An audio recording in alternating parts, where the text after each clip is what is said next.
लेके चहले छतिया से गलिया छिलाई लपियावा के जवानी का करतो हो चुमा लेते बेरी नथिया से गलिया छिलाई लपियावा के खेले के चहले छतिया से गलिया छिलाई लपियावा के धीरे धीरे कोहनी करो मन लेना बतिया पेनल रनी सखी हो नगवाला नथिया धीरे धीरे कोहनी करो मन लेना बतिया पेनल रनी सखी हो नगवाला नथिया रहे अचोला सुनर सखी दिल पुताई दिया बाके चुमा लेता कर नथिया से गलिया छिलाई लपिया बाके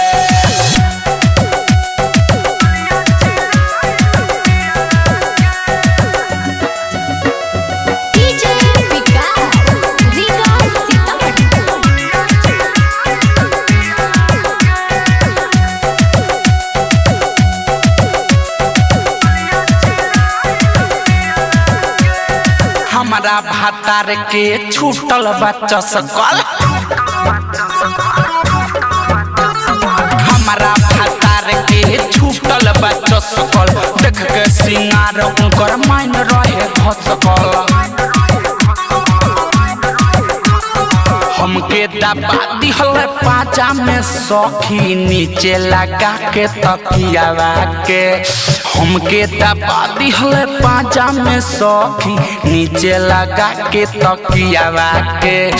धीरे धीरे कोहनी करो मन लेना बतिया पेनल रनी सखी हो नगवाला नथिया धीरे धीरे कोहनी करो मन लेना बतिया पेनल रनी सखी हो नगवाला नथिया रहे अचोला सुनर सखी दिल पुताई दिया बाके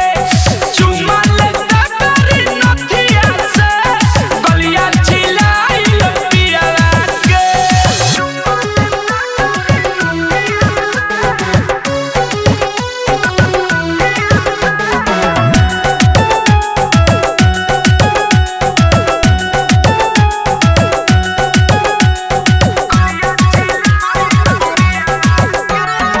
अजय चंदेश्वर के काम बारू अजय चंदेश्वर के काम बारू अलबेला अशोक से कहले हथारू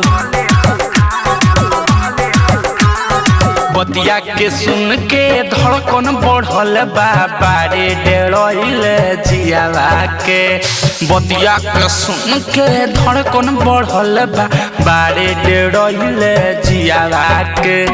धीरे धीरे कहनी करो मन लेना बतिया